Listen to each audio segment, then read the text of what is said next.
ABC audios. এই চ্যানেলটিতে আপনারা ছোট বড় নানান অপ্রকাশিত গল্প শুনতে পারবেন। সাথে শুনতে পারবেন রাহু কেতু রহস্য সিরিজ থেকে নেওয়া কয়েকটা রোমাঞ্চকর কাহিনী। গল্পগুলি ভালো লাগলে অবশ্যই লাইক ও কমেন্ট করুন আর বেল আইকনটিতে প্রেস করে চ্যানেলটিকে সাবস্ক্রাইব করুন। গল্পের জন্য যোগাযোগ করুন Jayanta Kumar Majumdar, phone number 6290895540, WhatsApp number 9674661123। ABC audio নিবেদিত অন্যান্য গল্পের লিঙ্কগুলি আপনারা ডেসক্রিপশনে পেয়ে যাবেন। প্রতিটি গল্পের স্থান, কাল, পাত্র সবই কাল্পনিক। বাস্তবে এদের কোনো অস্তিত্ব নেই, থাকলেও সেটা নেহাতি কাকতালীয় ও অনিচ্ছাকৃত।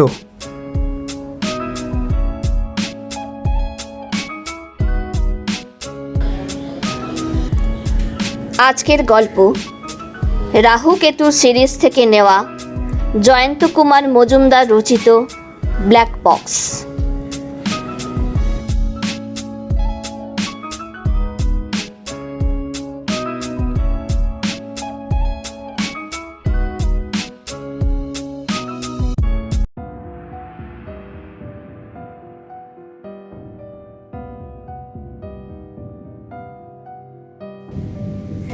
ভোলাবাবুর চায়ের দোকানের সামনে প্রতিদিন রাত্রে প্রায় 6 থেকে 7টি ট্যাক্সি দাঁড় করানো থাকত।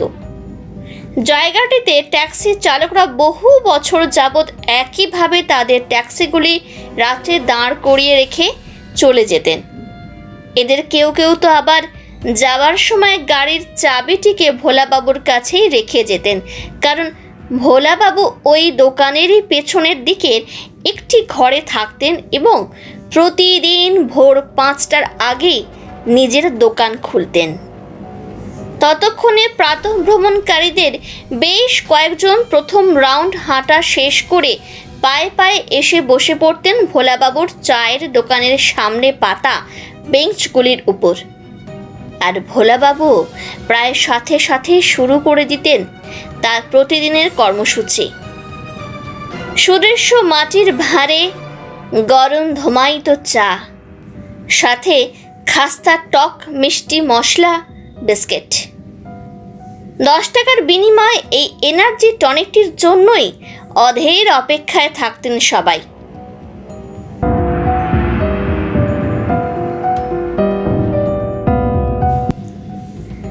সেদিনও সকাল সকাল চায়ের আসর জমে উঠেছে। ট্যাক্সি চালকদেরও বেশ কয়েকজন ততক্ষণে এসেও গিয়েছিলেন। ওনারাও বাকিদের সাথে ভোলাবাবুর হাতে বানানো চায়ের চনমনে স্বাদটিকে উপভোগ করছিলেন। তাদেরই মধ্যে দুজন ইতিমধ্যে ভোলাবাবুর কাছে রাখা ট্যাক্সির চাবিটি চেয়ে নিয়েছিলেন এবং তাদের কথাবার্তায় ভোলাবাবু বুঝতে পারেন যে ইনারা দুজনে আজ সকালে এয়ারপোর্টে যাত্রী নিয়ে যাবেন। আর সেই কারণেই সেদিন দুজনে অন্যান্য দিনের তুলনায় বেশ কিছুটা আগে এসে পৌঁছান। দুজনের তাড়াহুড়ো দেখে অন্যান্য ট্যাক্সি চালকদের কয়েকজন তো ঠাট্টার স্বরেই বললেন, মনে হচ্ছে আপনারাই প্লেন ধরবেন, অত তাড়াতাড়ি কোনো কারণ তো দেখছি না। বললেন তো চেক ইন টাইম সকাল 7:30টায়, তার তো দেরি আছে। চায়ের পেয়ালায় লম্বা চুমুক দিয়ে ওই দুজনের একজন বললেন, বিদেশি প্যাসেঞ্জার, এজেন্সি থেকে ভাড়াটা পেয়েছি, গড়বড় হলে বিস্তর অসুবিধা হতে পারে, 10 মিনিট আগে যাওয়াই ভালো। কথাগুলি বলে এক প্রকার দৌড়ে ওই দুজন ট্যাক্সি চালক নিজেদের ট্যাক্সির কাছে পৌঁছে গেলেন। তাদেরই একজন গাড়িতে ওঠার আগে ভোলাবাবুকে বললেন, আমার নামে চায়ের দামটা লিখে রাখবেন ভোলাদা। কথাগুলি বলে সবে ট্যাক্সির দরজাটি খুলতে নিয়েছিলেন। ঠিক তখন অপর ট্যাক্সি চালকটির চিৎকারে সবার টনক নড়ে। নিজের ট্যাক্সির দরজাটি খুলে ওনাকে বিস্ফোরিত চোখে তাকিয়ে থাকতে দেখা যায় ট্যাক্সির পিছনের সিটের দিকে। চালকটির চিৎকারে সবাই পায়ে পায়ে এগিয়ে আসে ট্যাক্সিটির দিকে। পিছনের সিটটিতে একজন মাঝবয়সী লোককে দেখা যায়, উপর হয়ে পড়ে আছেন। কপালের এক অংশে স্পষ্ট আঘাতের চিহ্ন। প্রাণের যে কোনো চিহ্ন নেই শরীরে, সেটা বুঝতে কারোরই কোনো অসুবিধা হয় না।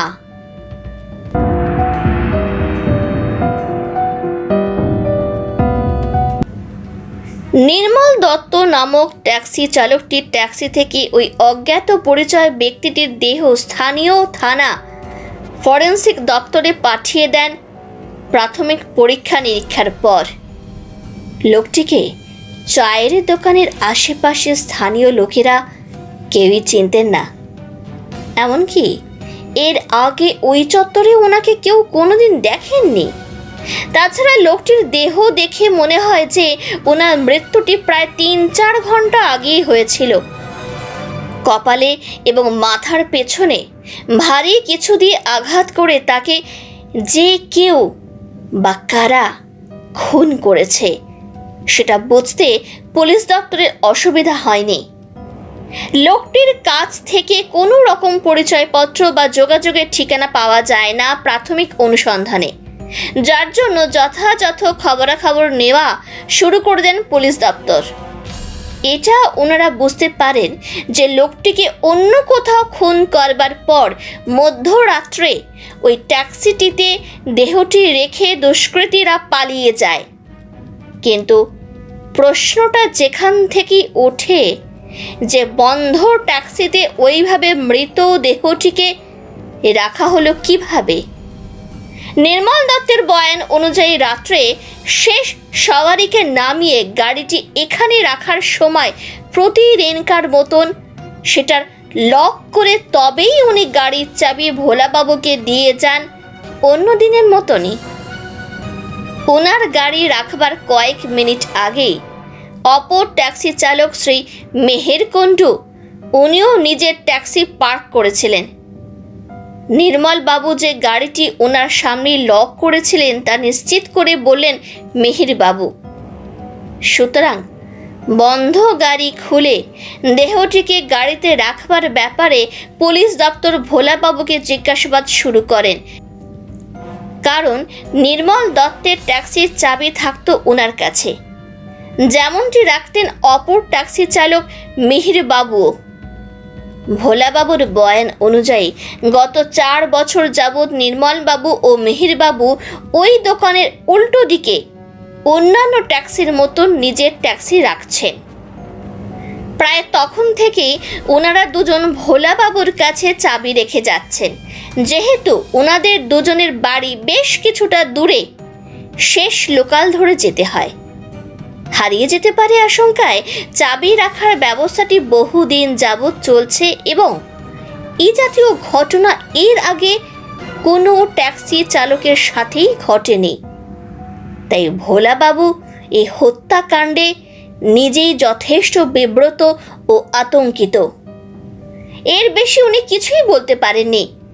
আর ভোলাবাবু ওই চত্বরের 12-14 বছরের বাসিন্দা, নেহাতি সাদা সিধা মানুষ। সুতরাং ওনাকে এ ব্যাপারে সন্দেহ করার মতন কোনো কারণ বা তথ্য প্রমাণ খুঁজে পায় না পুলিশ দপ্তর।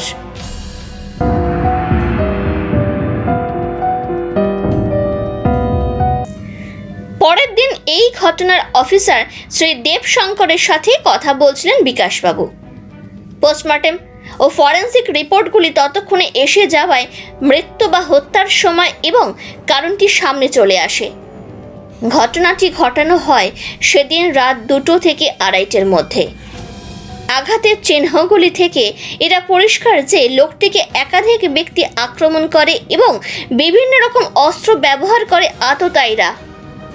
লোহার রড বা মোটা লাঠি আর বাটখারার মতন ভারী কোনো বস্তু দিয়ে কপালে, মাথায়, ঘাড়ে পর্যায়ক্রমে বারবার আঘাত করা হয় মৃত্যু নিশ্চিত করবার জন্য। প্রচণ্ড ক্ষোভ এবং ঘৃণা না থাকলে এভাবে কাউকে হত্যা করা যায় না। কিন্তু লোকটি কে, কোথায় ঘটানো হয় এই নৃশংস হত্যাকাণ্ড এবং কারা এই ঘটনার সাথে যুক্ত সে সমস্ত ব্যাপারে কোনো রকম সূত্র খুঁজে পাওয়া যায় না তখনও পর্যন্ত। যদিও ভিকটিমের ছবিটি ততক্ষণে বিভিন্ন থানায় পাঠিয়ে দিয়েছিলেন শ্রী দেবশঙ্কর। যদি কোনো খবর পাওয়া যায় লোকটির ব্যাপারে। গতকাল ভোরবেলা থেকে পরের দিন দুপুরের মধ্যে কোনো রকম তদন্ত নিয়ে এগোবার রাস্তা খুঁজে না পাওয়ায় যথেষ্ট অস্বস্তিতে ছিলেন বিকাশবাবু, সাথে দেবশঙ্কর বাবুও। ভোলাবাবুর চায়ের দোকানের সামনে যে রাস্তার উপর ট্যাক্সিগুলি রাখা হতো সেই রাস্তায় সিসিটিভিও বেশ কিছুদিন ধরেই অকেজো হয়ে পড়ে থাকায় বারবার নানান রকম প্রশ্নের মুখে পড়তে হয়েছিল দেবশঙ্কর বাবুকে। গতকাল ভোরবেলায় স্থানীয় লোকেদের কেউ কেউ তো ট্যাক্সিগুলির ওইভাবে রাত্রে রাস্তার উপর দাঁড় করিয়ে রাখবার ব্যাপারটিকেও বেআইনি বলে আখ্যা দেন। ঠিক এই জাতীয় পরিস্থিতিতে বিকাশবাবুর একান্ত আপন হেল্পলাইনের কথা মনে পড়ে। মোবাইলটি হাতে নিয়ে সবে তাকেই ফোন করবেন কিনা ভাবছেন, ঠিক সেই সময় রাহুলের নামটি ওনার মোবাইলে ভেসে ওঠে। একেই বলে টেলিপ্যাথি। ফোনটি দুবার বাজবার সাথে সাথে বিকাশবাবু ফোনটি ধরে বলেন, আপনাকে ফোন করতে নিয়েছিলাম রাহুলবাবু, আপনি কোথায় আছেন? বিশেষ দরকার ছিল।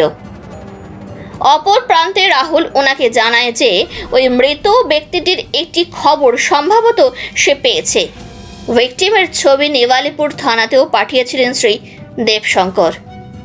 সে সময় রাহুল থানাতেই একটি অন্য কেসের ব্যাপারে উপস্থিত ছিল, আর তখনই সেখানকার ওসি ছবিটি ওনাকে দেখান। একটু আগে কণিকা দেবী ওই ভিকটিমের ছবি সহ ভিকটিমের স্ত্রীকে নিয়ে রাহুলের বাড়িতে এসেছেন। বিকাশবাবু যেন যত তাড়াতাড়ি সম্ভব চলে আসেন নেওয়ালিপুরে।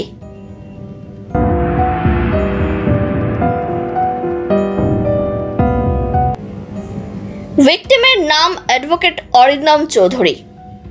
দুর্গাপুর নিবাসী এই অরিন্দম বাবুর কলকাতায় আসার কথা ছিল গত পরশু রাত্রে। দুর্গাপুর থেকে বিকেলের বাসেই ফিরবার কথা ছিল কলকাতায় ওনার শ্যালকের বিবাহ উপলক্ষে। ওনার স্ত্রী শ্রীমতী অঞ্জনা চৌধুরী গত 3 দিন যাবৎ ভাইয়ের বিবাহ উপলক্ষে কলকাতায় ছিলেন। কণিকা দেবীর সাথে পুরনো পরিচিতির সুবাদে তার সঙ্গে যোগাযোগও রাখতেন অঞ্জনা দেবী।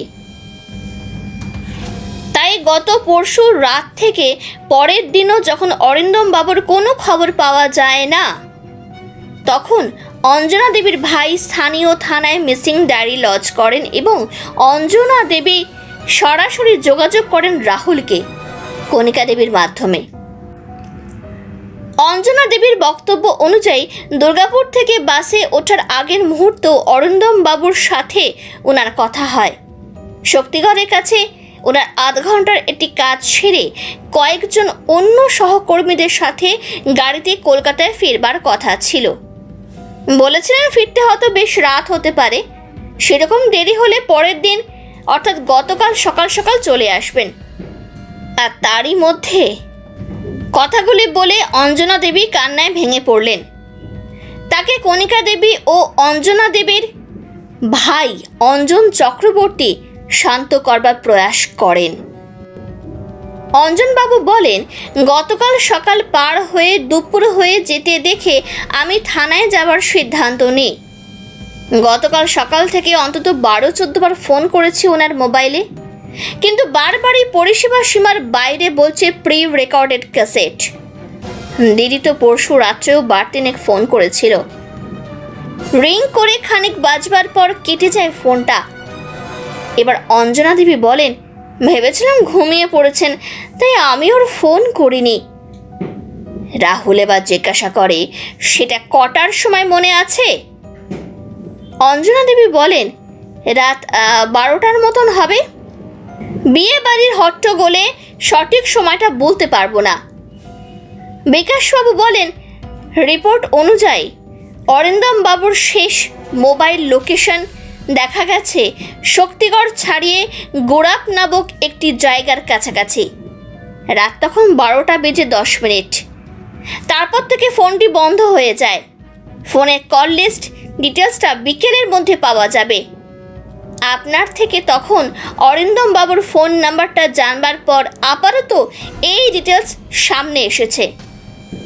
রাহুল একটু চিন্তা করে নিয়ে বলে, আচ্ছা অঞ্জনা দেবী, আপনি কি বলতে পারেন যে শক্তিগড়ে উনি ঠিক কার কাছে কি কাজে নেমেছিলেন?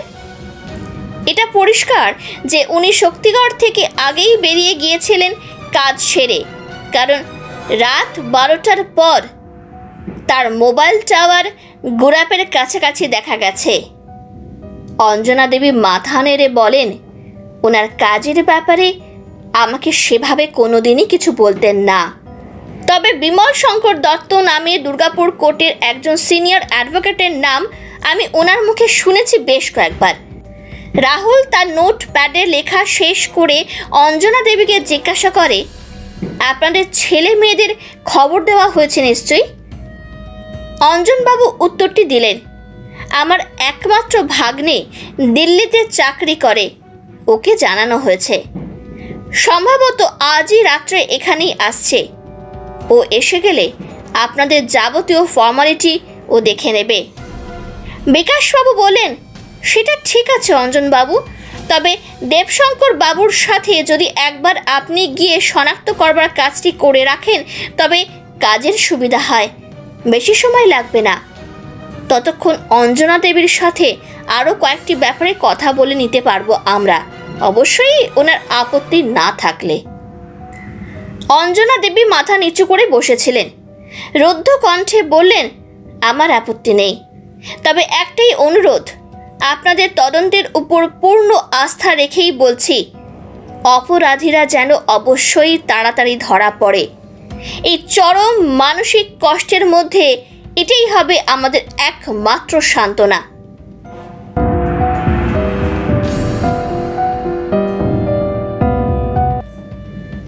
অ্যাডভোকেট অরিন্দম চৌধুরী দুর্গাপুর, আসানসোল, রানীগঞ্জের কোর্টগুলিতে অবাধে স্বমহিমায় বিচরণ করতেন।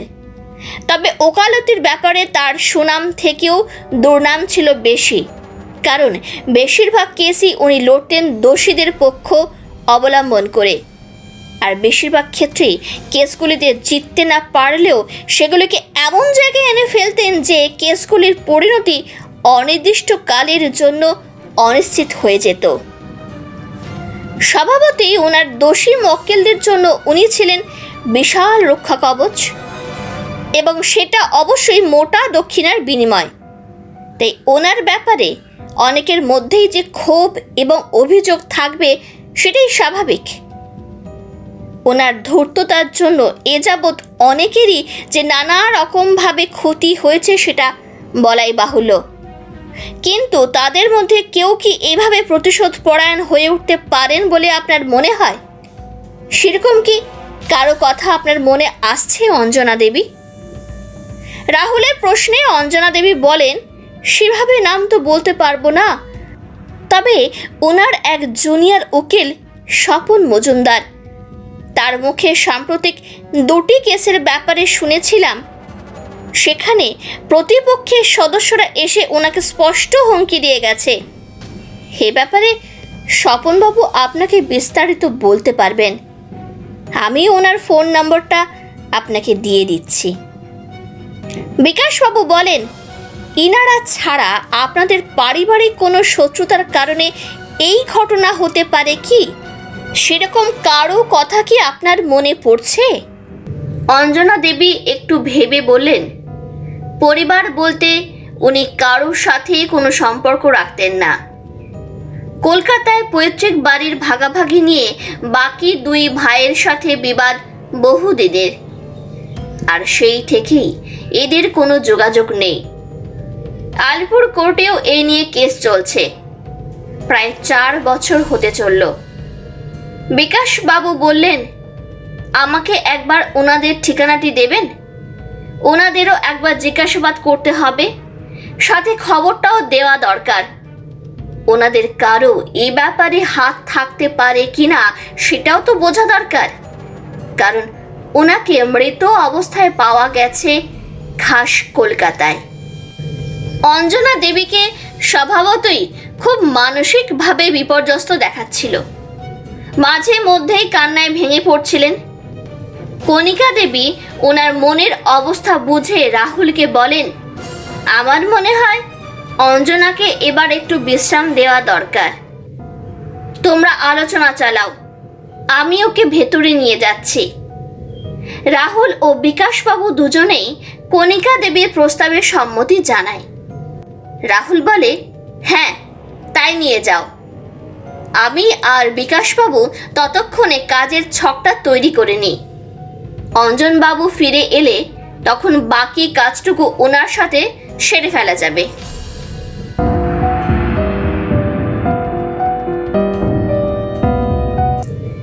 ইতিমধ্যে নিজের কাজ শেষ করে কিঙ্কর চলে আসে রাহুলের বাড়িতে। ঘটনাটি সংক্ষেপে তাকে রাহুল টেলিফোনে জানিয়ে রেখেছিল। বিকাশবাবু তাকে দেখে বলেন, ঠিক সময় এসেছো ভায়া। ব্যাপারটা নিয়ে কিভাবে এগোনো যায় সেটাই ভাবনা চিন্তা হচ্ছে। এই পোস্টমর্টম আর ফরেন্সিক রিপোর্টগুলো এসেছে, একবার দেখে নাও। রাহুল ফরেন্সিক রিপোর্টের একটি জায়গায় বেশ কিছুক্ষণ ধরে পড়ে নিয়ে বলে, ট্যাক্সিটির সেন্টার লকিং কাজ করছিল না। পেছনের বাঁদিকের দরজাটি ডিসকানেক্টেড করা ছিল, যার জন্য বাকি 3টি দরজা বন্ধ হলেও ওই অন্য দরজাটি কিন্তু বন্ধ হয়নি। বিকাশবাবু সাথে সাথেই বলেন, আর সেই জন্যই ওই ট্যাক্সি চালক দুজন বলেন যে ট্যাক্সিটিকে লক করেই তারা বাড়ি গেছেন। প্রতিটি দরজা বোধহয় সেভাবে কেউই চেক করেন না, আর ওই দরজাটি দিয়েই লাশটিকে ট্যাক্সিতে রাখা হয়েছে বলে মনে হয়। কিঙ্কর বলল, তার মানে ব্যাপারটা পূর্ব পরিকল্পিত। লাশটিকে ট্যাক্সিতে রাখবার জন্য কেউ চালকের অজান্তে এই কাজটি করিয়েছে, কিন্তু কে হতে পারে লোকটি? রাহুল একটু চিন্তা করে নিয়ে বলল, লোকটি যেই হোক না কেন, সে ভালো করেই জানতো এখানে ট্যাক্সিগুলো রাখা হয় এবং হত্যাকারীদের সাথে তার নিশ্চয়ই যোগাযোগ ছিল। রিপোর্ট অনুযায়ী খুনটা করা হয় রাত 2টো থেকে 2:30-এর মধ্যে। তার মানে গুড়াপ ছাড়িয়ে ঘন্টা 2 চলবার পর কোনো নির্জন জায়গায় অরিন্দম বাবুকে খুন করা হয় এবং তারপর তার লাশটিকে কৌশলে এখানে ট্যাক্সিতে ফেলে চম্পট দেয় দুষ্কৃতীরা।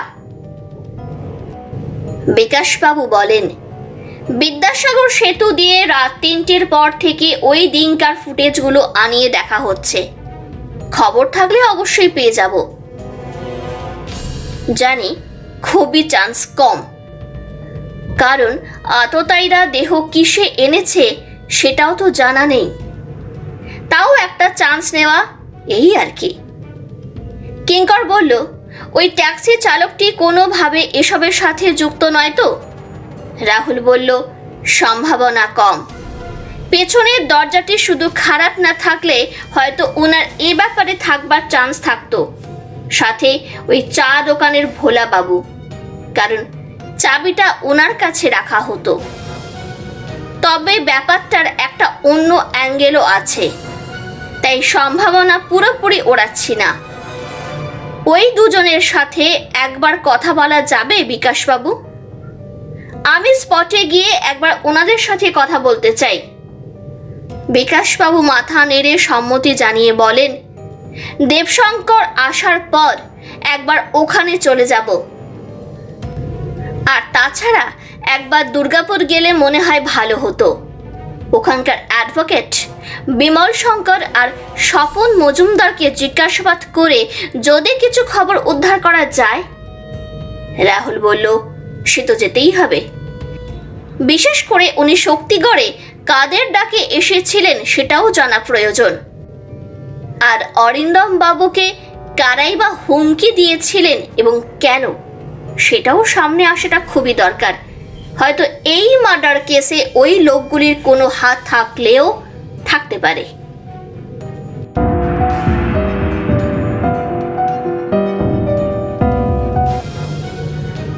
দেবশঙ্কর বাবু অঞ্জন বাবুকে নিয়ে শনাক্তকরণের পর্ব শেষ করে রাহুলের বাড়িতে ফিরে আসে। অঞ্জনা দেবীকে ততক্ষণে ওনার ছেলে উৎপল জানিয়ে দিয়েছিলেন যে উনি রাত 8:30টার মধ্যে কলকাতায় পৌঁছবেন এবং সরাসরি দেবশঙ্কর বাবুকে যোগাযোগ করবেন থানায়।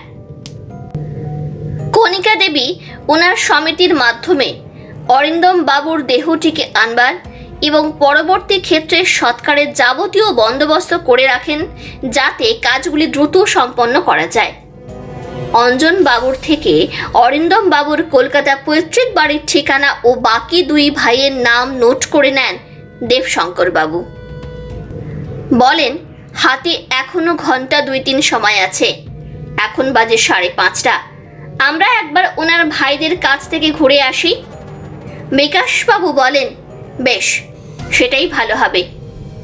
অরিন্দম বাবুর খবরটাও ওনাদের জানানো দরকার। আর কিঙ্করকে সাথে নিয়ে গেলে হয়তো ওনাদের মাধ্যমে কোনো খবর বার করতে বাড়তি সুবিধা হবে। কি বলেন রাহুল বাবু? রাহুল বলল, হ্যাঁ, কিঙ্কর যাবে ওনার সাথে। তবে আমাদের ওই ভোলা বাবু আর নির্মল বাবু মানে ওই ট্যাক্সি চালকের সাথে কথা বলতে হবে। আপনি একবার ওই নির্মল বাবুকে স্পটে ডেকে নিন 7:30টার মধ্যে। আমার এখানে অঞ্জনা দেবীর সাথে মিনিট 15-20 লাগবে। কয়েকটি বিষয়ে কথা বলা বাকি আছে। অঞ্জন বাবু বললেন, বেশ, তাহলে আপনারা কথাবার্তা সেরে নিন। আমাদেরও বাড়ি ফেরা দরকার। বুঝতেই পারছেন, বাড়িতে বিয়ের তোড়জোড়ের মধ্যে এরকম একটা ঘটনা। অরিন্দম দাকে নিয়ে আসার পর কোথায় কি করব কিছুই তো বুঝে উঠতে পারছি না। রাহুল ওনাকে আশ্বস্ত করে বলল, আমার খুব বেশি সময় লাগবে না। আপনারা নেক্সট আধ ঘন্টার মধ্যেই বেরোতে পারবেন। আর কণিকা ইতিমধ্যে প্রয়োজনীয় সম্ভাব্য কাজগুলি এগিয়ে রেখেছেন। একবার কথা বলে নেবেন ওনার সাথে। আর দরকার মনে করলে আপনার কাজের সুবিধার জন্য উনি লোকজনও জোগাড় করে দেবেন। আপনার কোনো কাজ আটকাবে না। অঞ্জন বাবু আশ্বস্ত হয়ে অঞ্জনা দেবীর খোঁজে ভিতরের ঘরে চলে যান। বিকাশবাবু ফোনে কথা বলছিলেন। কথা বলার পর উনি রাহুলকে বলেন, নির্মল বাবু 7:30টায় থাকবেন স্পটে। ওনারও নাকি কিছু কথা বলার আছে আমাদের। উনি জানালেন, আজ ভোরেও নাকি ভোলাবাবু কয়েকটি ব্যতিক্রমী ঘটনা লক্ষ্য করেছেন। ওনারা বেশ ভয় পেয়ে গেছেন ব্যাপারগুলো দেখে। আমার ফোন না পেলে হয়তো ওনারাই দেবশঙ্কর বাবুকে যোগাযোগ করতেন। রাহুল কথাগুলি শুনে খানিক চুপ করে থাকে। তারপর বলে, বেশ, তবে কাজে লেগে পড়া যাক। আর কালই দুর্গাপুরে প্ল্যানটা করা দরকার। কেসের সূত্রগুলি মনে হয় সবকিছুই ওই চত্বর থেকে জোগাড় করতে হবে আমাদের।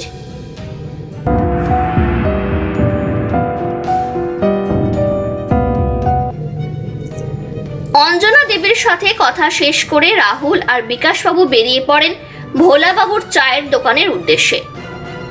অন্যদিকে কিঙ্করকে সাথে নিয়ে দেবশঙ্কর বাবু পৌঁছে যান অরিন্দম বাবুর পৈতৃক বাড়ি এন্টালিতে।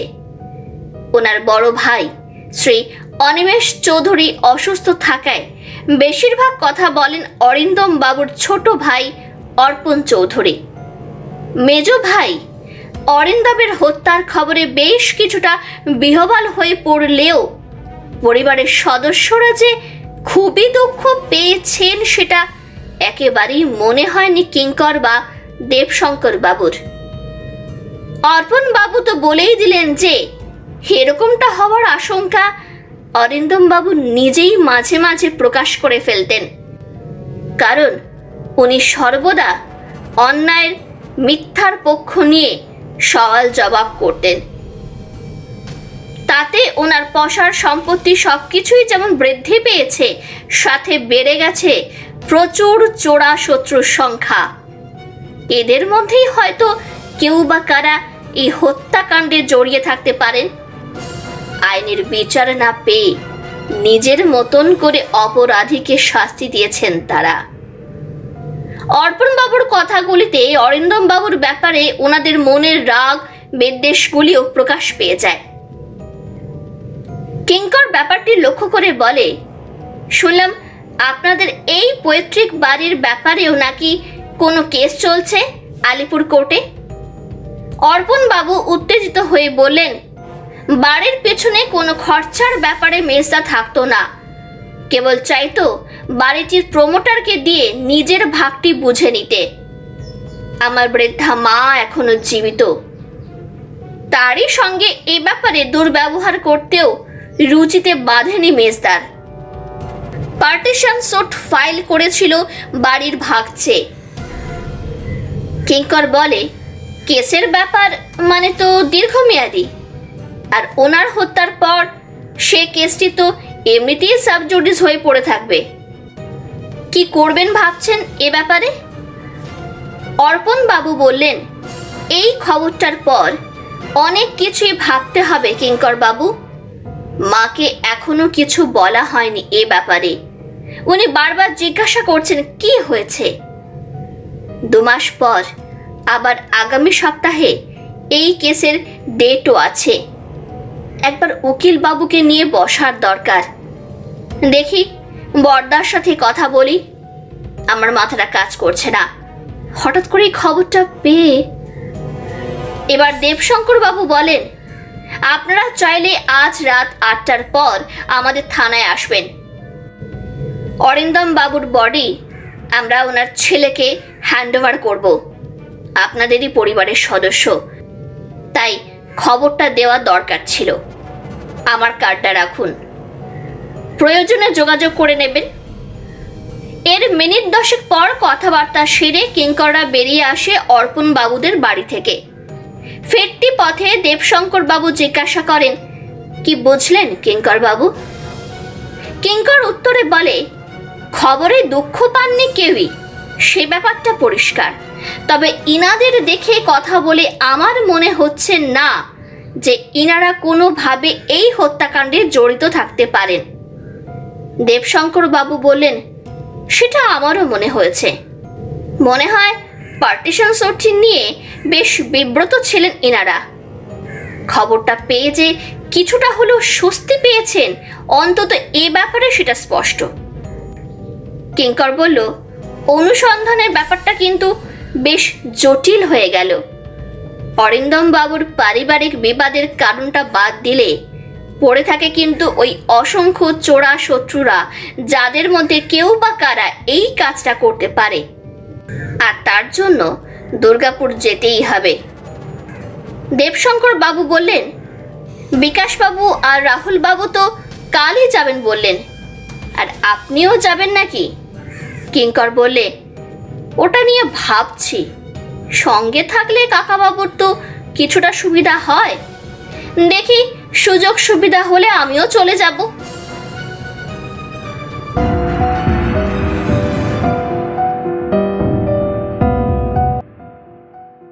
ভোলাবাবুর চায়ের দোকানে রাহুলরা যখন পৌঁছায় তখন ঘড়িতে প্রায় রাত 8টা। অঞ্জনা দেবীর সাথে জিজ্ঞাসাবাদ পর্ব শেষ করতে একটু বেশি সময় লেগে যায়। ইতিমধ্যে কিঙ্করের মাধ্যমে অরিন্দম চৌধুরীর পৈতৃক বাড়ির অন্যান্য সদস্যদের ব্যাপারে খবরাখবর পেয়ে যায় রাহুল। দেবশঙ্কর বাবুও সময় মতন পৌঁছে যান নিজস্ব থানায়। সেখান থেকে অরিন্দম বাবুর দেহ ওনার ছেলেকে হস্তান্তর করবার কথা। ভোলাবাবু তখন চায়ের দোকানেই ছিলেন। বিকাশ বাবুর সাথে দেবশঙ্কর বাবুর মাধ্যমে গতকাল আলাপ হয়েছিল ভোলাবাবুর। রাহুলের সাথে আলাপ করিয়ে দেন বিকাশ বাবু। ভোলাবাবু ওনাদের দোকানে বসে চায়ের বন্দোবস্ত করতে করতে বলেন, নির্মল বাবু এখনই এসে যাবেন, ততক্ষণে একটু গলাটা ভিজিয়ে নিন। যা সব শুরু হয়েছে গত 2 দিন ধরে, এখন তো সর্বদা আতঙ্কে থাকি, আবার কি অঘটন নজরে আসে। রাহুল বলল, শুনলাম আজ ভোরবেলাতেও নাকি কিছু আপনি লক্ষ্য করেছেন, যেটা আগে কখনো দেখেননি। ঠিক কি হয়েছিল বলতে পারেন? ভোলা বাবু বললেন, আজ ভোরবেলা বাড়ি থেকে বেরিয়ে যখন দোকানে আসছি তখন রাস্তার উপরে দাঁড়িয়ে থাকা ট্যাক্সিগুলির আড়ালে দুজনকে ঘোরাফেরা করতে দেখি। দিনের আলো তখনও ভালো করে ফোটেনি, তাই পরিষ্কার দেখতে পায়নি। তবে মনে হলো ওই মিহিরের ট্যাক্সির আশেপাশে কিছু একটা করবার চেষ্টা করছিল। ঠিক সে সময় একটা গাড়ি হেডলাইট জ্বালিয়ে মাঝে রাস্তা দিয়ে চলে যাওয়ায় রাস্তার ওধারে কি হচ্ছে দেখতে পাই না। গাড়িটা চলে যাওয়ার পর অবশ্য আমি আর লোক দুটিকেও দেখতে পাইনি। রাহুল বলে, তা ওই মেহের বাবুও তো আপনার কাছে গাড়ির চাবি রাখতেন, নির্মল বাবুর মতন। ওনাকে ব্যাপারটা জানিয়েছেন? ভোলা বাবু বললেন, আমি কাল থেকে আর কারো চাবি রাখি না, তবে মেহের বাবুকে বলেছি ব্যাপারটা। উনি দেখে শুনে বললেন, পেছনের দরজার হ্যান্ডেলের কাছে কয়েকটা স্ক্র্যাচ মার্ক ছিল, মনে হয় ওই গাড়িটা এসে পড়ায় লোক দুটি পালিয়ে যায়, তাই বিশেষ সুবিধা করতে পারেনি এ যাত্রায়। বিকাশবাবু বললেন, দেবশঙ্করকে বলে এখানে নজরদারির ব্যবস্থা করতে হবে যতদিন না ওই সিসিটিভি ঠিক হচ্ছে। এই ট্যাক্সি পার্কিং জোনটিকে বারবার কেন টার্গেট করা হচ্ছে সেটাই বোঝা যাচ্ছে না। রাহুল বলল, আর তাছাড়া দুর্গাপুরের বাসিন্দা এক অ্যাডভোকেটকে মাঝরাতে মার্ডার করে কলকাতায় এনে এখানে ফেলে যাওয়ার পেছনে কি কারণ থাকতে পারে সেটাও ভাবাচ্ছে বিকাশবাবু। রাহুলের কথার মাঝেই একটি ট্যাক্সি এসে দাঁড়ায় দোকানের সামনে। ভোলাবাবু বললেন, ওই মনে হয় নির্মলবাবু এসেছেন, আপনারা আসুন, আমি ওনাকে এখানে ডেকে আনছি।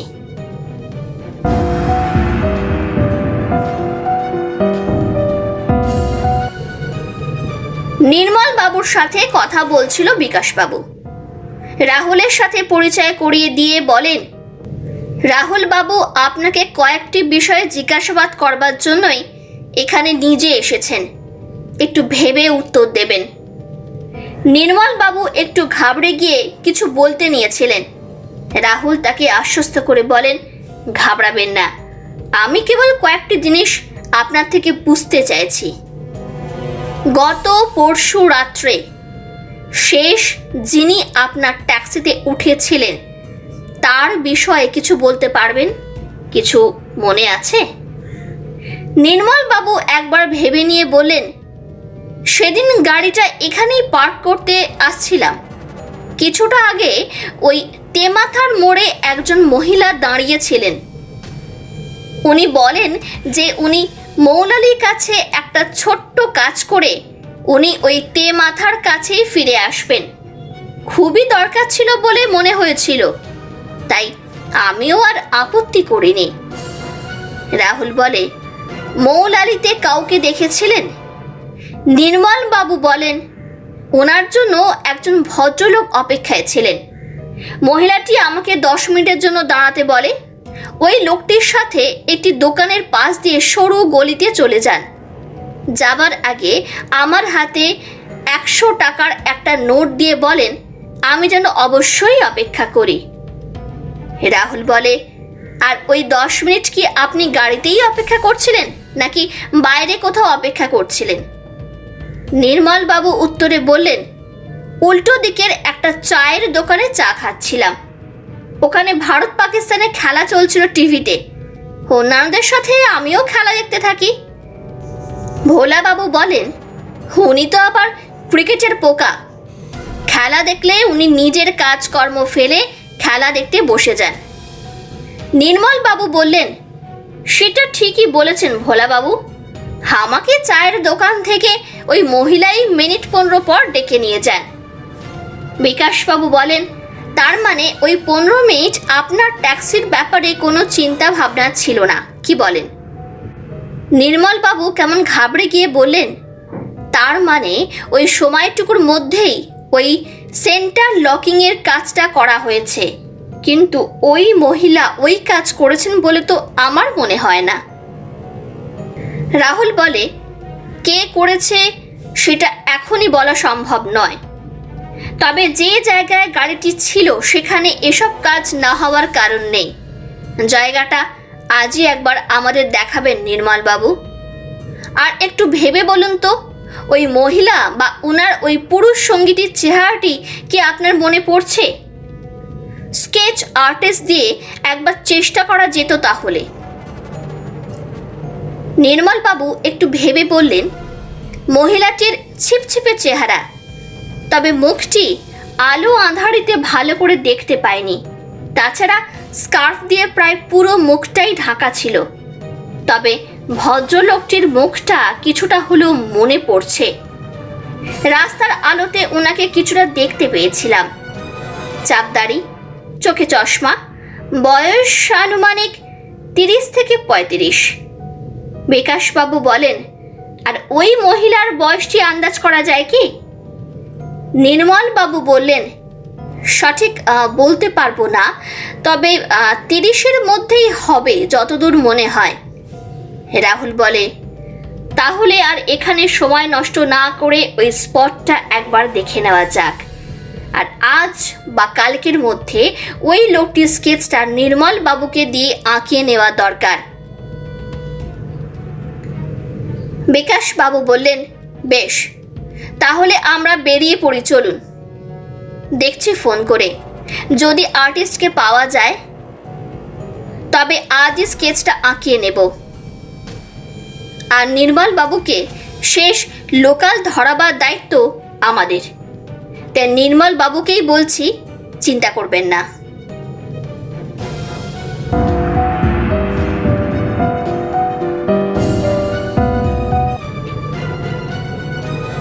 দেবশঙ্কর বাবুকে কাজের দায়িত্বগুলি বুঝিয়ে দুর্গাপুর যাবার প্রস্তুতি নিচ্ছিলেন বিকাশবাবু। ইতিমধ্যে অরিন্দম চৌধুরীর দেহ হস্তান্তর করবার কাজটিও হয়ে গিয়েছিল।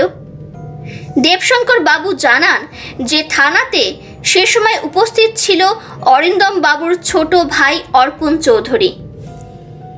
তবে ওনার সাথে অরিন্দম বাবুর ছেলে বা সাথে আসা অন্যান্য আত্মীয় পরিজনদের কোনো রকম কথাবার্তা বলতে দেখা যায়নি। পারিবারিক সম্পর্কটি যে একেবারেই তলানিতে এসে ঠেকেছিল সেটার আন্দাজ রাহুলও করতে পারে। কণিকা দেবীর সাথে কথার সুবাদে পৈতৃক বাড়ি নিয়ে একধারে যেমন অশান্তি লেগে থাকতো ভাইদের সাথে অরিন্দম বাবুর, ঠিক সেভাবেই নিজের পরিবারেও নানান বিষয়ে সমর্থন পাননি অরিন্দম বাবু নিজের স্ত্রী বা পুত্র থেকে। আসলে লোকটির কাজকর্মগুলি এতটাই লজ্জাজনক ছিল যে কেউই কোনো সময় অরিন্দম বাবুকে মন থেকে সমর্থন করতে পারেনি, এমনকি অঞ্জনাও নয়। আর সেই জন্যই মনে হয় অঞ্জনার বাপের বাড়িতেও ওনার সম্পর্কটি একেবারেই ভালো ছিল না। কণিকা দেবীর কথায় রাহুল বলে, তুমি এই অঞ্জনা চৌধুরীকে কতদিন চেনো? তোমার সাথে কি প্রায়ই কথাবার্তা হয়? কণিকা দেবী বলেন, একটা সময় ছিল যখন আমাদের সাথে কাজের সূত্রে ওঠা বসা ছিল, আর তারই সূত্র ধরে এখনো মাঝে মধ্যে কথাবার্তা হয়। সে সময় অরিন্দম বাবুর ব্যাপারে অনেক সময় অনেক কিছুই বলতেন। মাঝে মাঝে তো মনে হয়েছে যে লোকটার চরিত্র নিয়ে অঞ্জনা যথেষ্ট দ্বন্দ্বে আছে। তবে সেসব অনেক বছর আগেকার কথা, হয়তো এতদিনে সমীকরণটি পাল্টালেও পাল্টাতে পারে। নইলে ওনার খোঁজে তোমার সাহায্যের জন্য ছুটে আসবেন কেন? রাহুল কিছু নিয়ে গভীরভাবে চিন্তা করছিল। রুবি দেবী জিজ্ঞাসা করেন, কি ভাবছো তুমি অত? রাহুল বলল, অঞ্জনা দেবী কিন্তু যখন এখানে আসেন তখন পর্যন্ত খবরটা উনি পাননি। সমীকরণটা কি সত্যিই পাল্টে গিয়েছিল নাকি এরকম কিছু হতে পারে সেই আশঙ্কা নিয়ে এসেছিল আমাদের কাছে, সেটাই বুঝবার চেষ্টা করছি।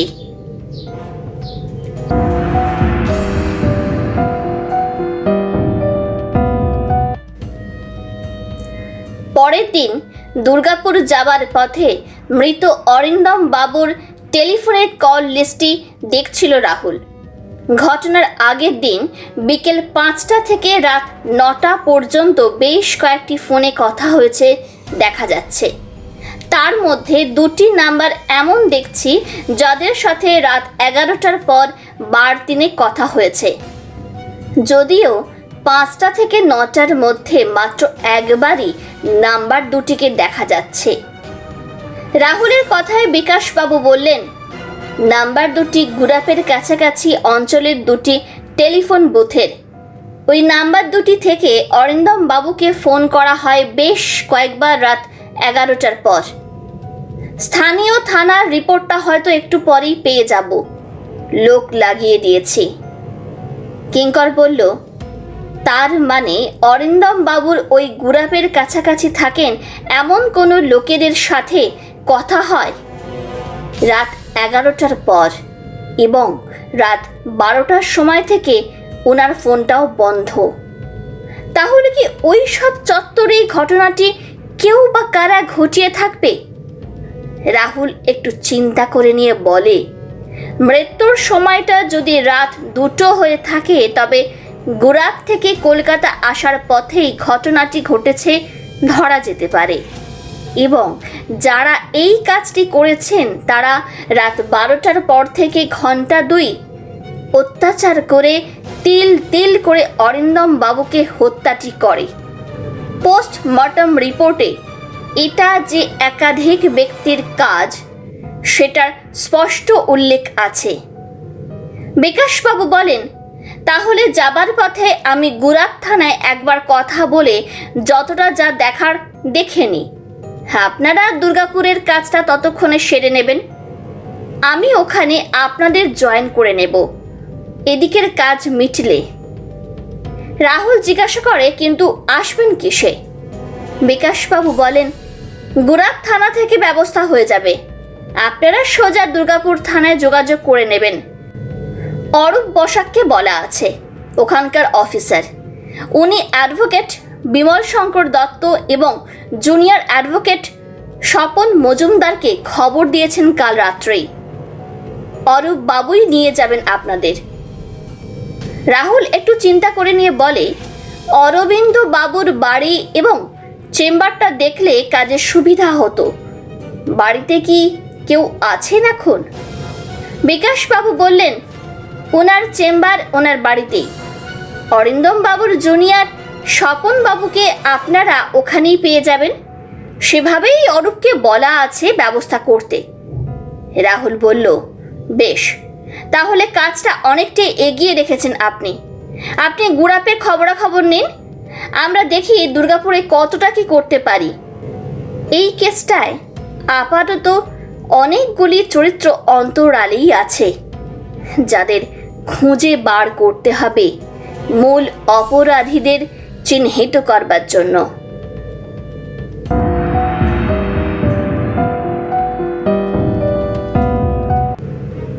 গুরাপের কাছে যে দুটি টেলিফোন বুথ থেকে ফোন আসে অরিন্দম বাবুর কাছে, তার প্রথমটিতে পৌঁছে যান বিকাশবাবু, সাথে গুরাপ থানার অফিসার। প্রথম বুথটি একটি ছোট্টখাটো দোকান।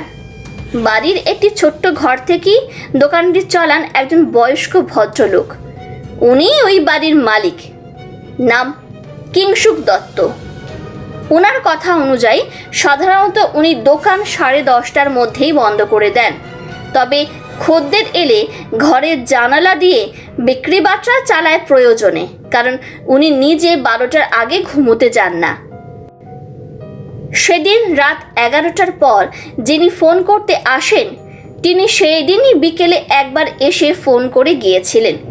পরিচিতি মুখ বলে দ্বিতীয়বার তাকে ফোনটা করতে দেন ভদ্রলোক।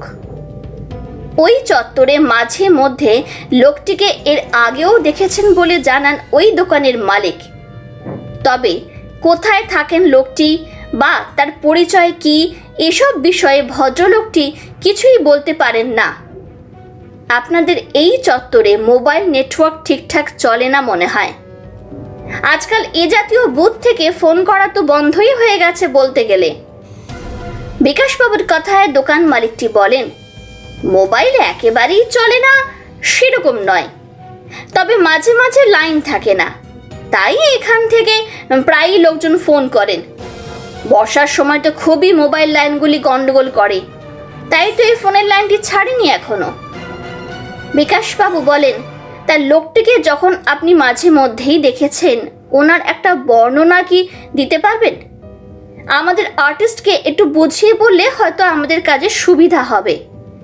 ভদ্রলোকটি বললেন, চেষ্টা করতেই পারি, আপনাদের তদন্তে সাহায্য করতে পারলে তো ভালোই লাগবে।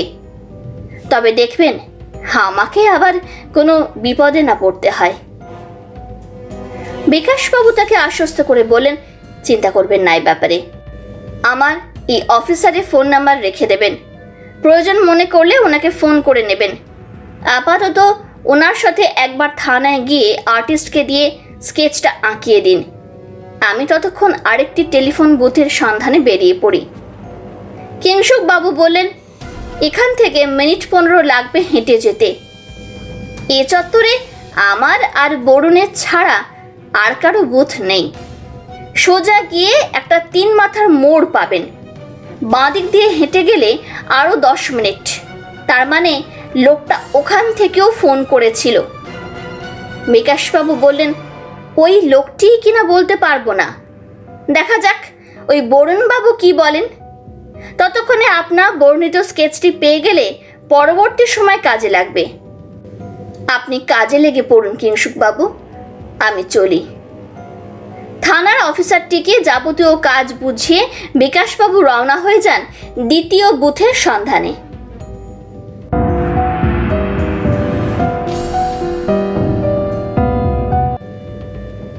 সিনিয়র অ্যাডভোকেট বিমল শঙ্কর দত্ত নিজস্ব চেম্বারে কথা বলছিল রাহুল, সাথে কিঙ্কর ও police officer Arup Basak.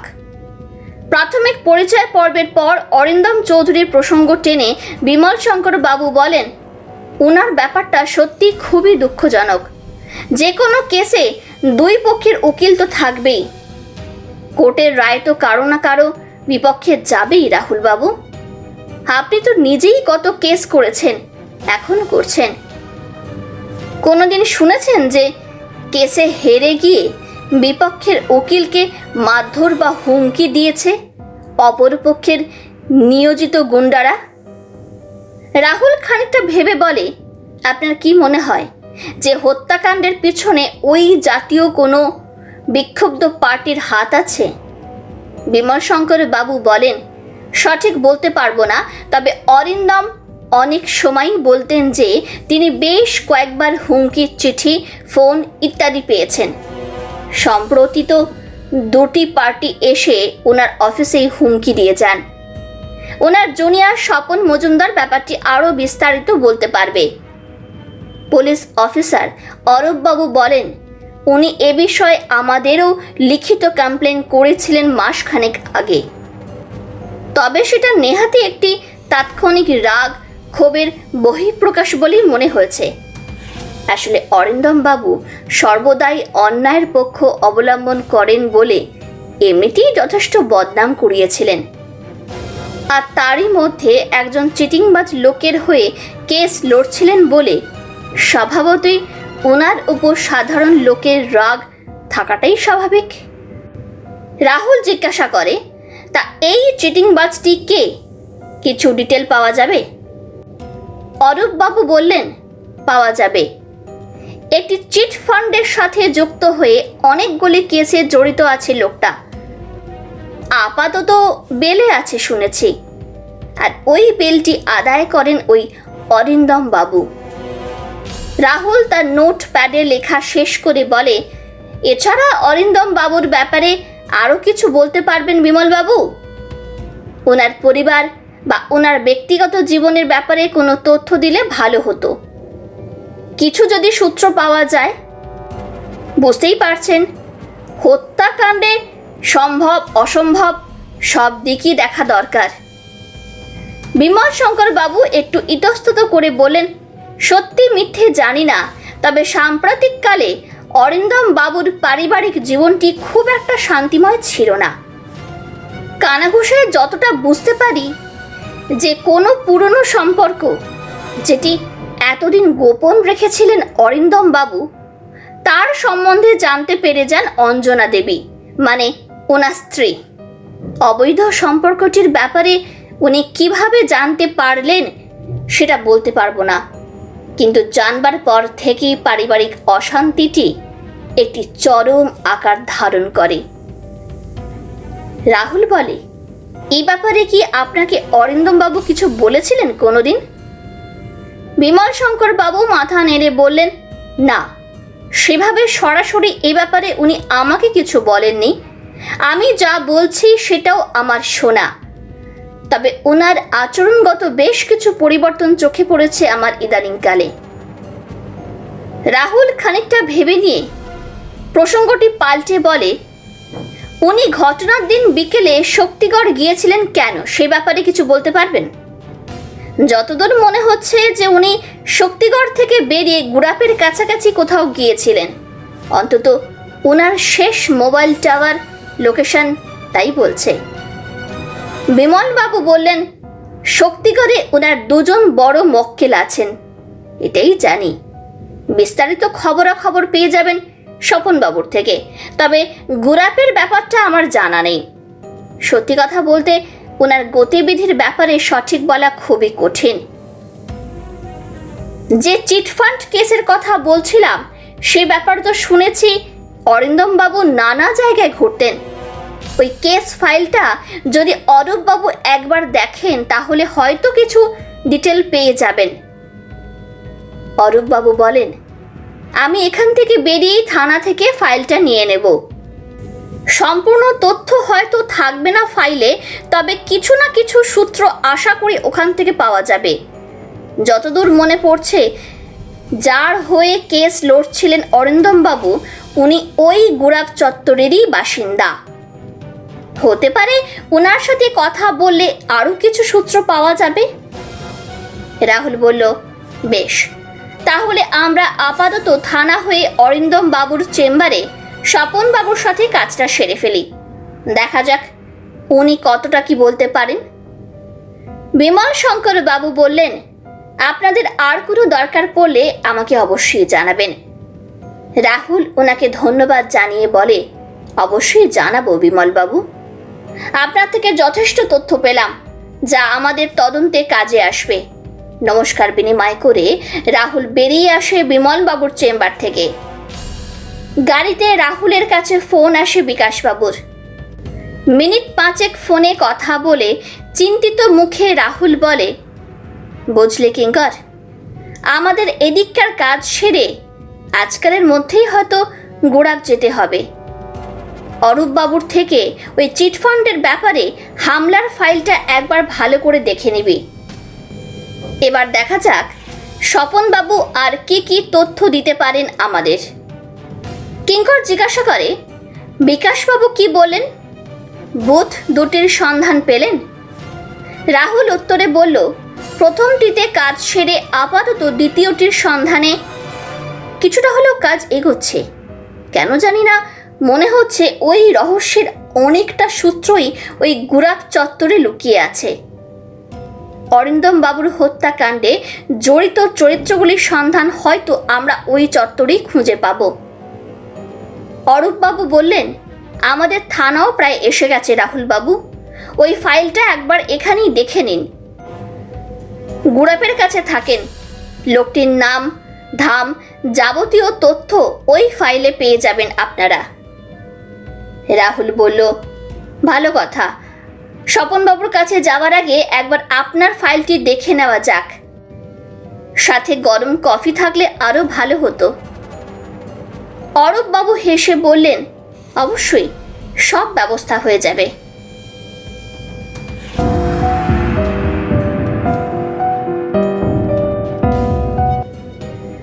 Minute 15 হাঁটার পর বিকাশবাবু দ্বিতীয় বুথটির সন্ধান পায়। একটি ছোট মণিহারি দোকান, তারই এক কোণায় টেলিফোন বুথ। মালিকটি দোকানে খদ্দের সামলাচ্ছিলেন। বিকাশবাবুকে দেখে দোকানিটি বলেন, কিছু লাগবে আপনাদের? বিকাশবাবু বলেন, একটা খবর জানার দরকার ছিল, আপনি কাজ সেরে নিন, আমি অপেক্ষা করছি। দোকানটি যথেষ্ট চালু দোকান, ভালোই ভিড় হয়। তবে কিংসুকবাবুর দোকানটির মতন এই দোকানটি কোনো বসত বাড়ির সাথে লাগোয়া নয়, সম্পূর্ণ আলাদা একটি দোকান। 5টি পরপর দোকান ঘরের মধ্যে একটি। কিন্তু রাত 11টার পর ওই চত্বরে দোকানটি খোলা ছিল কেন? জায়গাটি তো সেরকম জনবহুলও নয়। অত রাত্রে বিক্রি বাট্টা হয় বলে তো মনে হয় না বিকাশবাবুর। তাহলে ওই বুথটা থেকে ফোনটা গেল কি করে? আশপাশটায় নজর চালান বিকাশবাবু। দোকান ঘরগুলির থেকে সামান্য দূরে কয়েকটি বাড়ি নজরে আসে ওনার। এছাড়া দোকানগুলি থেকে একটু এগোলেই হাইওয়ে, ওখানে একটি ধাবা নজরে আসে বিকাশবাবুর। তবে কি ওই ধাবার খদ্দেরের প্রয়োজন হতে পারে ভেবেই বুথটি খোলা রাখেন দোকানিটি? সেদিন রাতে ওই ধাবাটির থেকেই কি কোনো লোক এসে ফোনটি করেছিলেন অরিন্দম বাবুকে? এসব 7-5 নিয়ে চিন্তা করতে করতেই দোকানটির দিকে ফিরে আসছিলেন বিকাশবাবু। টনক নড়ে দোকানিটির কথায়। বলুন স্যার, কি জানতে চাইছিলেন আমার থেকে? আমার নাম বরুণ দত্ত। লোকটির দিকে খানিকক্ষণ তাকিয়ে থেকে বিকাশবাবু বলেন, আপনি কি কলকাতার ভোলা দত্তের কেউ হন বরুণবাবু? মৌলালি চত্বরে যিনি থাকেন? বরুণ দত্ত একটু অবাক হয়েই বললেন, হ্যাঁ, উনি আমার বড়দা। কেন, কি হয়েছে ওনার? বিকাশবাবু নিজের পরিচয় দিয়ে বরুণবাবুকে বলেন, ওনার কিছু হয়নি। আমি এসেছি একটা অন্য কেসের ব্যাপারে কয়েকটা খবর জানতে আপনার কাছে। সম্প্রতি ভোলাবাবুর সাথে একটি অনুসন্ধানে গিয়ে আমার আলাপ হয়।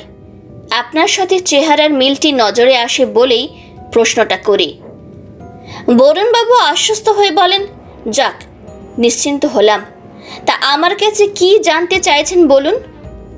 বিকাশবাবু বলেন, আপনার দোকান রাত্রে কতক্ষণ খোলা থাকে? বরুণবাবু বলেন, রাত 9টার পর খদ্দের আসা কমে যায়। 9:30টায় মোটামুটি দোকান বন্ধ করে দিই। বিকাশবাবু বলেন, তাহলে আপনার এই টেলিফোন বুথটি থেকে রাত 11টার পর কিভাবে একজনকে ফোন করা হয়?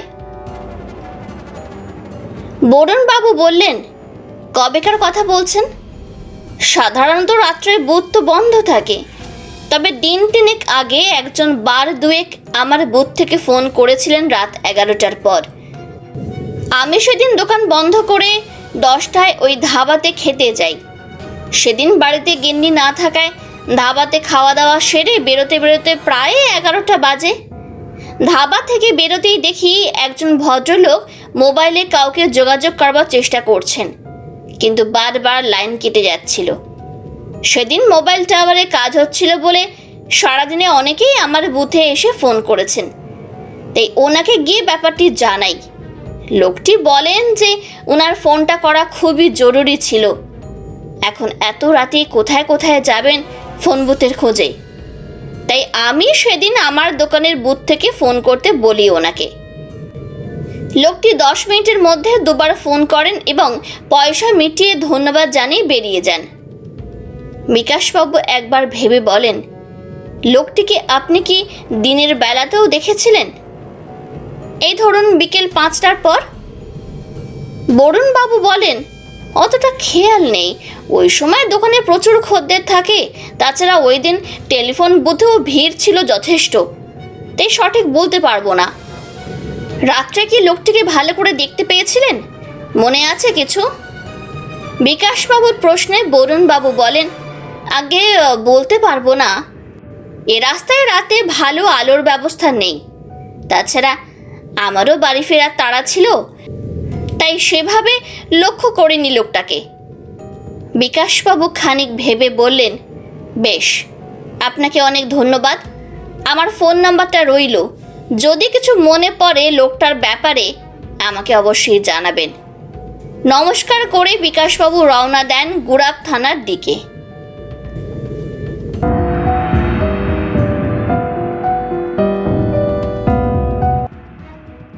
গুড়াপ চত্বরে যার হয়ে কেস লড়ছিলেন অরিন্দম বাবু, তার নাম পলাশ রায়চৌধুরী।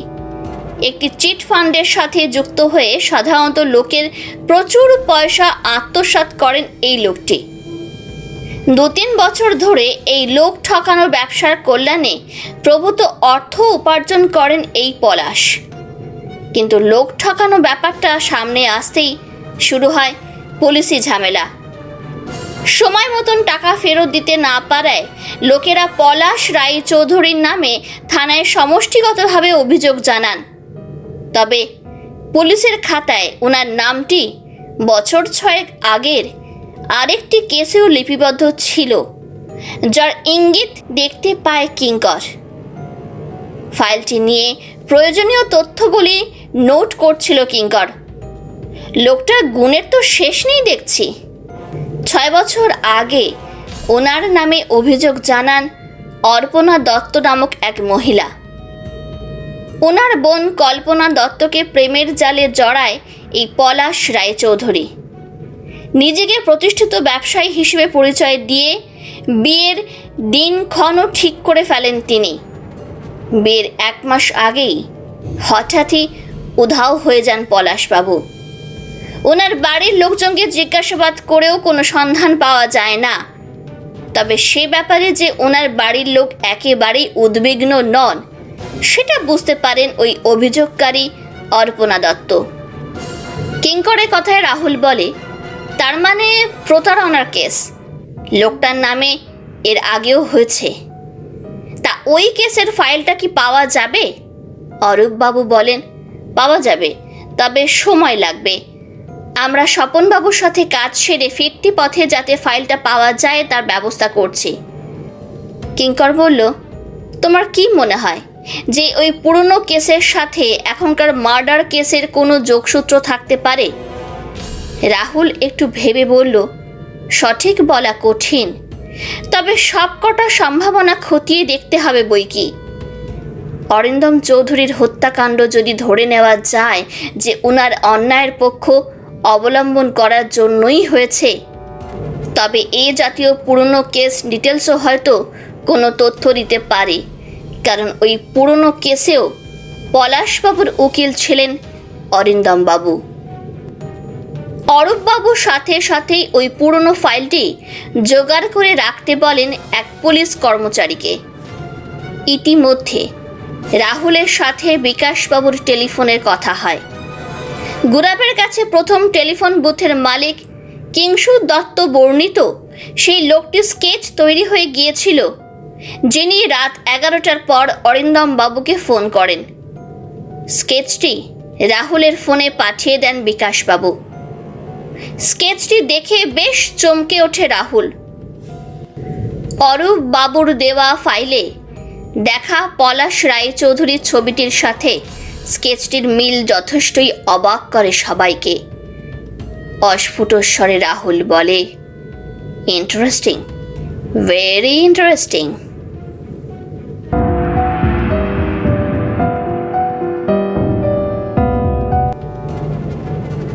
অ্যাডভোকেট স্বপন মজুমদার অপেক্ষায় ছিলেন রাহুলদের। অরিন্দম চৌধুরীর দ্বিতল বাড়ির একতলায় ওনারই চেম্বারে বসে কথা বলছিলেন স্বপনবাবু। রাহুল নিজের ফাইলে কাগজপত্র দেখতে দেখতে স্বপনবাবুকে জিজ্ঞাসা করে, ঘটনার দিন উনি শক্তিগড় কেন গিয়েছিলেন সেটা বলতে পারেন? স্বপনবাবু বলেন, শক্তিগড়ের 2জন ক্লায়েন্টের সাথে মিটিং ছিল সেদিন বিকেলে। আমি ওনাদের ডিটেলসটা দিয়ে দেব। কলকাতা যাবার পথে স্যারের ওনাদের সাথে দেখা করবার কথা ছিল। রাহুল বলে, মিটিংয়ের পর উনি কাদের সাথে ছিলেন সে বিষয়ে কিছু বলতে পারবেন? স্বপনবাবু বলেন, উনি এর বেশি আমায় কিছু বলেননি। ওনার ব্যক্তিগত কাজ সেরে উনি কলকাতায় যাবেন এইটুকুই বলেছিলেন। আমি ক্লায়েন্ট ফাইল দুটি ঘটনার দিন সকালেই রেডি করে অন্য একটা কাজে কলকাতার জন্য রওনা হয়ে যাই। রাহুল বলে, কলকাতার কাজটি কি আপনার ব্যক্তিগত নাকি কেস সংক্রান্তীয়? স্বপনবাবু বলেন, স্যারের পারিবারিক সম্পত্তি নিয়ে একটা কেসের হিয়ারিং ছিল, সে ব্যাপারেই উনি আমায় যেতে বলেছিলেন। রাহুল খানিকটা ভেবে নিয়ে জিজ্ঞাসা করে, আপনি কলকাতা থেকে কবে ফিরে আসেন? সেই দিনই নাকি পরের দিন? স্বপনবাবু বলেন, সেই দিনই বিকেলে ট্রেনে চলে আসি দুর্গাপুরে। তারপর দিনই রানীগঞ্জে দুটি কেসে সময় নেওয়ার ব্যাপার ছিল। স্যার সেরকমই বলে গিয়েছিলেন। অরূপবাবু জিজ্ঞাসা করেন, আপনি অরিন্দম বাবুর খবরটা কখন পান এবং কার মাধ্যমে? স্বপনবাবু বলেন, স্যারের স্ত্রী অঞ্জনা দেবী এবং ওনার ভাই, ইনারাই আমাকে ফোনে ব্যাপারটি জানান। তবে ওনারা যখন জানান তখনও স্যারকে পাওয়া যায়নি। সম্ভবত তখনও সংবাদটি ওনারাও পাননি। ব্যাপারটা আমি পরে বিকেল নাগাদ জানতে পারি। রাহুল নোটপ্যাডে লেখা শেষ করে বলে, এবার বলুন যে কারা কারা অরিন্দম বাবুকে হুমকি চিঠি পাঠিয়েছেন বা ফোনে শাসিয়েছেন। ব্যাপারটা বিমল শঙ্কর বাবুও আমাদের বলেছেন। এদের মধ্যে তো শুনলাম এই চেম্বারে এসেও লোকজন শাসিয়ে গেছেন। স্বপনবাবু ইতস্তত করে বললেন, লোকজন ফোনে তো এন্তার গালিগালাজ করেছেন। বেশিরভাগটাই আমাকে শুনতে হতো, কারণ উনি নিজে ফোন ধরতেন না। ওনার মোবাইল নাম্বার দেওয়া বারণ ছিল। ওনার প্যাডের নাম্বারটি আমার দ্বিতীয় নাম্বার, যেটি অফিসেই থাকতো। ফোনগুলি আমিই ধরতাম। রইল বাকি চিঠি। বেনামি চিঠি নিয়ে স্যার নিজেই অরূপবাবুকে কমপ্লেন করেছেন। আর হামলার ব্যাপারটা তো অরূপবাবু জানেন। যে দুটি পার্টি হামলা করেছেন তাদের সাথে অরূপবাবুর থানাতেও কথা হয়েছে। অরূপবাবু বললেন, হ্যাঁ, ওনাদের সাথে কথা বলে যা বুঝলাম যে অরিন্দমবাবু নানান অছিলায় ওনাদের কেসের শুনানির ডেটগুলি পিছিয়ে দিচ্ছিলেন, কেসে হার নিশ্চিত জেনে দিনের পর দিন। দুটি ক্ষেত্রেই পার্টিগুলিকে আর্থিক ক্ষতির সম্মুখীন হতে হচ্ছিল। দেওয়ালে পিঠ থেকে যাওয়াতেই ওই দিন ওই রকম কাণ্ড করে বসেন ওই পার্টির লোকজন। রাহুল হেসে বলে, তা এসব করে কি কোনো সমস্যার সমাধান হয়েছিল স্বপনবাবু? স্বপনবাবু খানিকটা চুপ করে থাকেন, তারপর বলেন, সমাধান কিছুই হয়নি। কেবল আমার স্যারের হয়ে গালমন্দ শোনার বহরটি বেড়েই যাচ্ছিল দিনে দিনে। রাহুল বলে, আপনি অরিন্দম বাবুর সাথে কতদিন আছেন? স্বপনবাবু বলেন, বছর 5 তো হবেই। তবে প্রথম দিকটা অতটা পরিস্থিতি খারাপ ছিল না, কিন্তু মাস 6 যেতে না যেতেই বুঝতে পারি যে স্যার নেগেটিভ রোল প্লে করতে বেশি ভালোবাসেন। অরূপবাবু বলেন, তখন তো ওনার সঙ্গটি ত্যাগ করতে পারতেন স্বপনবাবু। স্বপনবাবু হেসে বলেন, অতটাও সহজ ছিল না কাজটা।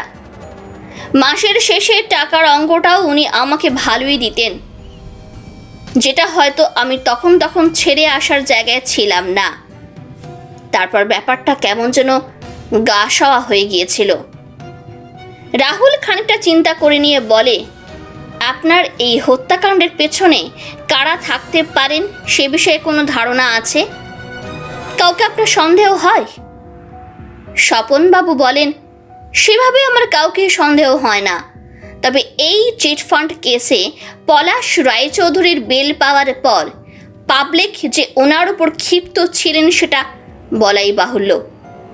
এটা তাদের কাজ হলেও হতে পারে।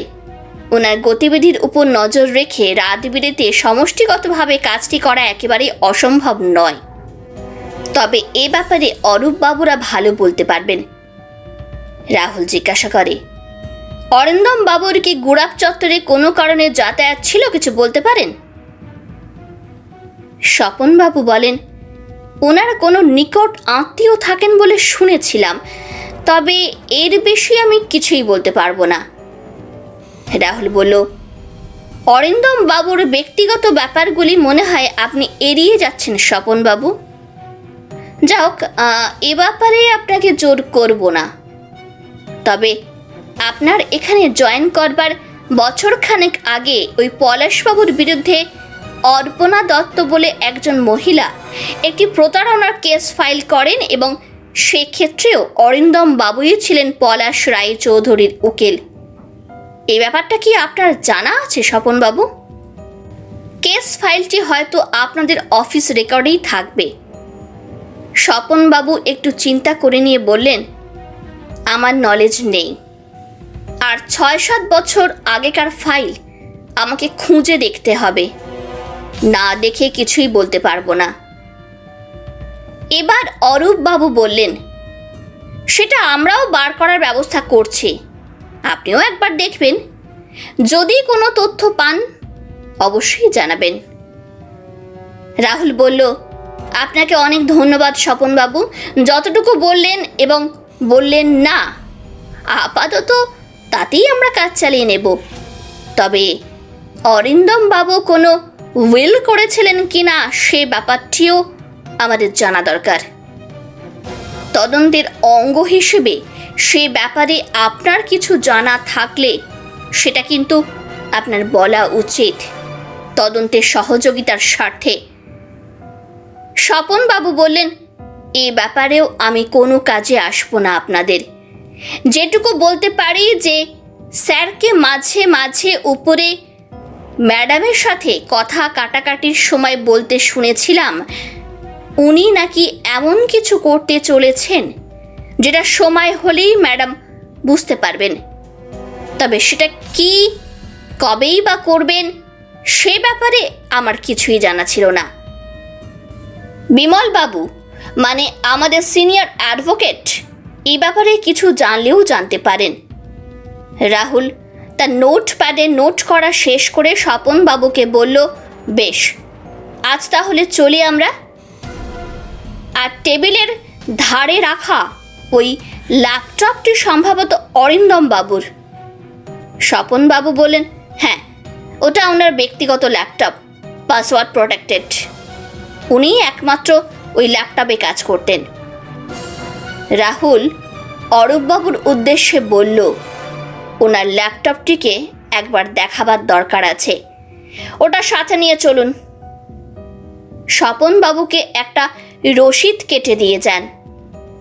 স্বপনবাবুকে কিছু বলবার সুযোগ না দিয়েই ল্যাপটপটিকে নিজের কাছে নিয়ে রাখে রাহুল। বাকি কাজ শেষ করে মিনিট 5-এর মধ্যেই বেরিয়ে পড়ে রাহুলরা অরিন্দম বাবুর চেম্বার থেকে। বিকাশ বাবুরও খানিকক্ষণের মধ্যে হোটেলে পৌঁছাবার কথা। রাহুল ফিরতি পথে গাড়িতে একদম গম্ভীর হয়ে গভীরভাবে কিছু নিয়ে চিন্তা করছিল।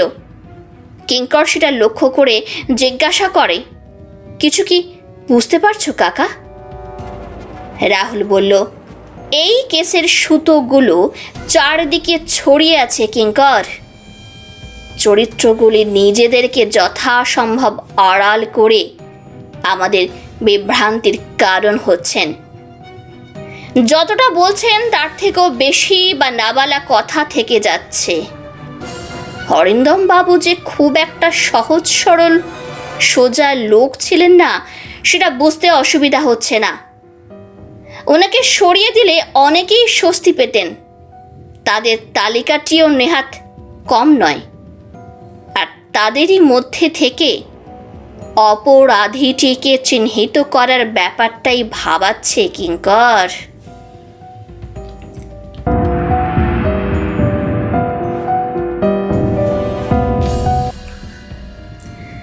দুর্গাপুরের একটি হোটেলে সেদিন রাত্রে কথা হচ্ছিল রাহুল আর কিঙ্করের সাথে বিকাশবাবুর। উপস্থিত ছিলেন সেখানে পুলিশ দপ্তরের অরূপবাবুও। 6 বছর আগেকার ফাইল, যেটিতে ওই পলাশ রায় চৌধুরীর প্রতারণার কাহিনী লেখা আছে, সেটা নিয়ে আলোচনা চলছিল। প্রায় 7 বছর আগে কল্পনা দত্ত নামে একজন যুবতীকে নিজের প্রেমের জালে জড়িয়ে বিবাহের প্রতিশ্রুতি দিয়েছিলেন ওই পলাশ। কিন্তু বিয়ের ঠিক 1 মাস আগে উধাও হয়ে যান তিনি। কল্পনা দেবীর দিদি অর্পণা দত্ত পুলিশের লিখিত অভিযোগ করলে নিজেকে অন্তরালে রেখে অভিযোগটি সম্পূর্ণ অস্বীকার করেন পলাশ অরিন্দম চৌধুরীর মাধ্যমে।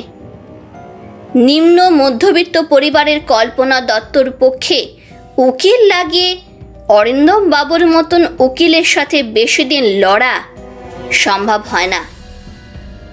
আর্থিক অসুবিধার কথাটি কোর্টে বেশ কয়েকবার বলবার চেষ্টা করেন মূল অভিযোগকারী অর্পণা দত্ত, যাতে কেসটি দ্রুত শুনানি হয়। কিন্তু অরিন্দম বাবুর ধূর্ত বুদ্ধির কাছে বারবার ধাক্কা খায় ওনার সেই প্রচেষ্টা। আর তাই এসব ক্ষেত্রে যা হয়ে থাকে সেই ট্র্যাডিশনটিকে বজায় রেখে অর্পণা দেবীর ফাইলটিও পুরনো ফাইলের স্তূপের তলায় হারিয়ে যায়। ফাইলে এই ব্যাপারটির পর কি হয়েছে সেরকম কোনো তথ্য পাওয়া যায়নি। কেসটিকে ওপেন করবারও কোনো অনুরোধও জমা পড়েনি এ 6 বছরে। সুতরাং ধরে নেওয়া যায় যে মূল অভিযোগটি যাদের থেকে তারাই ব্যাপারটা নিয়ে আর এগোতে পারেননি। কিঙ্করের কথায় রাহুল বলল, ব্যাপারটা নিয়ে কাল একবার ওই পলাশকে জিজ্ঞাসাবাদ করা দরকার। গুরাপের 1 নাম্বার বুথের কিংসুক বাবুর বর্ণনা যদি ঠিক থাকে তবে পলাশ সেদিন বিকেলে এবং রাত 11টার পর অরিন্দম বাবুকে কেন ফোন করেছিলেন সেটা জানা দরকার। বিকাশবাবু বলেন, আর ওই দ্বিতীয় বুথের থেকে কে ফোন করেছিল সেটাও জানা প্রয়োজন, কারণ সেখানকার বরুণ দত্ত লোকটির সেভাবে কোনো বর্ণনাই নিতে পারেননি। রাহুল বলল, যেটা খটকা লাগছে যে পলাশবাবু নিজের ফোন ছেড়ে হঠাৎ বুথ থেকে কেন ফোন করতে গেলেন, সেটা কি নেটওয়ার্কের সমস্যার জন্য নাকি নিজের পরিচয়টি গোপন রাখবার জন্য? ফাইল অনুযায়ী পলাশবাবুর ঠিকানা গুরাপে হলেও ওই টেলিফোন বুথ দুটি কিন্তু ওই বাড়ির ঠিকানা থেকে অন্তত 10 কিলোমিটার দূরে, অন্তত গুগল তাই বলছে। আর সেটা হলে কিংসুক বাবুর পলাশবাবুকে পরিচিতি মুখ বলে মনে হয় কি করে? ওই চত্বরে কি তার মানে পলাশবাবু ঘন ঘন যাতায়াত করতেন? অত রাত্রেই বা সেদিন উনি কি করছিলেন ওখানে? অরূপবাবু বললেন, যে 2 পার্টি অরিন্দম বাবুর চেম্বারে হামলা করেছিল তাদেরকেও কাল একবার জিজ্ঞাসাবাদ করা দরকার মনে হচ্ছে। প্রাথমিকভাবে যদিও ওনাদের রাগের কারণটি বোঝা গিয়েছিল ঠিকই, তবুও একবার অরিন্দম বাবুর ঘটনার পর ব্যাপারটা রিভিউ করে নেব। বিকাশবাবু খানিকটা ভেবে বলেন, সেটার সাথে আরও একবার কলকাতার দেবশঙ্কর বাবুকে যোগাযোগ করতে হবে। বিদ্যাসাগর সেতুতে সেদিন রাত্রে মুভমেন্ট গুলি স্ট্যাটাস রিপোর্টটা আসেনি এখনো। রাহুল বলল, একটা মোবাইল নাম্বার দিচ্ছি। নাম্বারটির গত 10 দিনের কল লিস্টটা একবার আর্জেন্টলি ওনাকে বার করতে বলবেন বিকাশবাবু, যদি কোনো রকম ক্লু পাওয়া যায়। বিকাশবাবু বললেন, নাম্বারটি কার রাহুলবাবু? রাহুল বলল, সেটাই জানবার জন্য কল লিস্ট এবং অন্যান্য ডিটেলসটা চাইছি। নাম্বারটি পেলাম অরিন্দম বাবুর চেম্বারে। ওনার রাইটিং প্যাডে ছাপানো নাম্বারটিতে বেশিরভাগই গালাগাল করবার জন্য লোকজন ফোন করতেন। স্বপনবাবুই সেগুলি হজম করতেন, কারণ অরিন্দম বাবু নিজে ফোন ধরতেন না। ফোনটি ওনার চেম্বারেই রাখা থাকতো। এবার কিঙ্কর বলল, আর ল্যাপটপটার ব্যাপারে কি ঠিক করলে? পাসওয়ার্ডটা তো ক্র্যাক না করলে কিছুই করা যাবে না।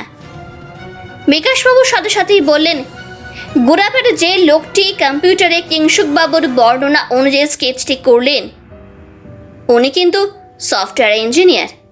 কাল একবার ওনাকে দিয়ে ট্রাই করানো যাবে। একান্ত না এলে তখন না হয় কলকাতায় ফেরা অবধি অপেক্ষা করতে হবে আমাদের।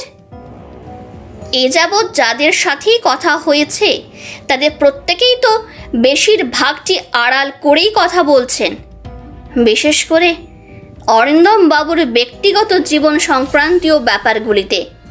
তাই ভরসা আপাতত ওই ল্যাপটপ। রাহুল বলল, আরও অনেকগুলি ব্যাপারও মাথায় ঘুরছে বিকাশবাবু। ওই সফটওয়্যার ইঞ্জিনিয়ারটিকে আর্টিস্ট হিসেবেও আমার দরকার পড়বে।